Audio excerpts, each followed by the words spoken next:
All right, let's just get right into it. Have you ever seen one of those headlines, you know the ones, about a massive market sell-off and just felt that pit in your stomach?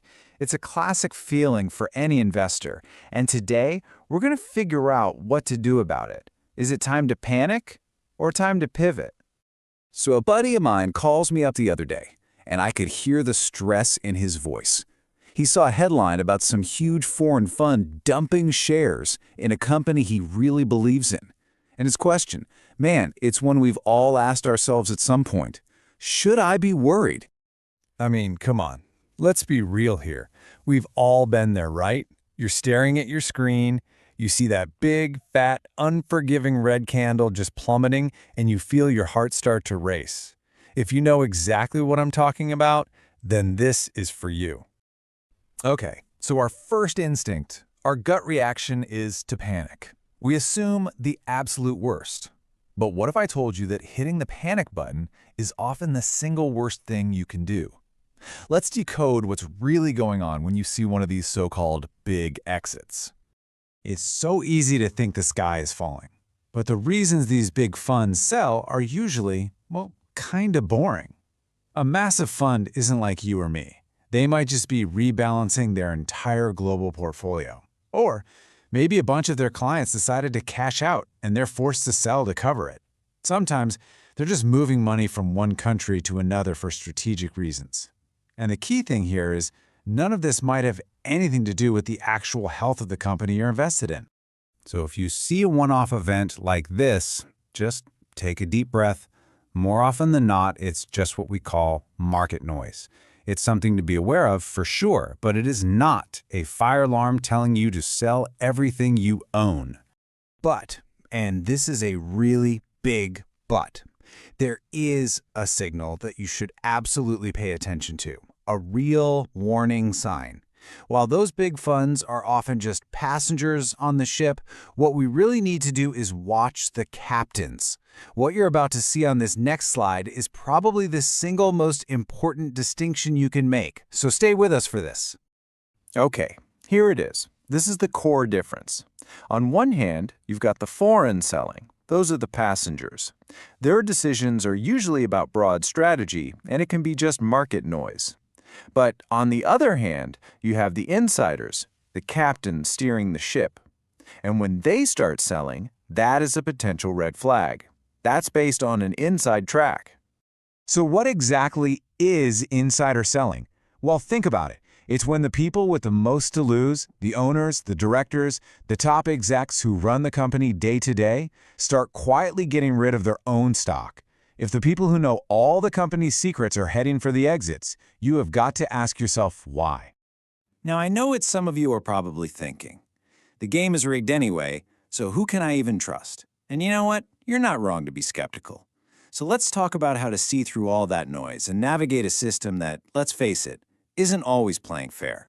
Let's just put it right out there. Is the market always a level playing field? Absolutely not. No way. Manipulation is a real thing. It happens. And just acknowledging that reality is the very first step to protecting yourself from it. And a huge part of protecting yourself means learning to filter out all the so-called expert noise. Broker recommendations? They usually tell you what already happened. Social media gurus? A lot of them are just paid to have an opinion whether it's good for you or not. And charts? Look, charts are great, but they are a rearview mirror. They show you where the car has been, not the cliff that's right around the corner. This all boils down to a really crucial concept called information asymmetry. Here's what it means. Insiders are looking through the windshield. They can see the roadblock up ahead, or they can see the clear highway. Most of us, the regular investors, we're stuck looking in the rearview mirror, trying to make decisions based on what's already behind us. And that is why their actions speak so much louder than any analyst's report. Okay, so we've identified the problem, we've identified the noise. Now for the most important part, the solution. How do you, the retail investor, build a toolkit to deal with all this? Well, here are your golden rules. It really is this simple. Number one, do your own math. Never ever outsource your thinking to someone who makes money when you trade. Number two, trust your gut. You know that little voice inside that says something's too good to be true? Or that a big panic feels off? Listen to it. And number 3, you make the final call. The decision to buy, sell, or hold is yours, nobody else's. You see, all of this leads to a really powerful shift in your mindset. It's about taking control, and it's about understanding your true role in your own financial future. This is your final mandate. This right here is the key takeaway. You are not a passenger. You're not just a follower. When it comes to your money, you are the chief executive officer. You are responsible for the strategy, for the execution, and for the results. You need to own that role. So, what's the bottom line in all this? It's simple.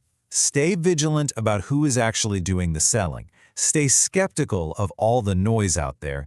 And most importantly, do whatever it takes to keep your emotions, the panic, the greed, the fear, out of your brokerage app.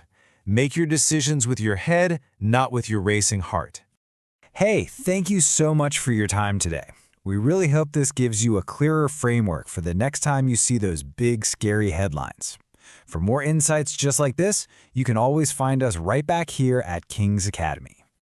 But now, we want to hear from you. What are your thoughts? Have you ever panicked over a big sell-off? Do you keep an eye on insider selling? Let us know your stories and your opinions down in the comments section. We love reading your perspectives, and as always, we read all the comments and reply as soon as we can. Thanks for watching, and we'll see you in the next one.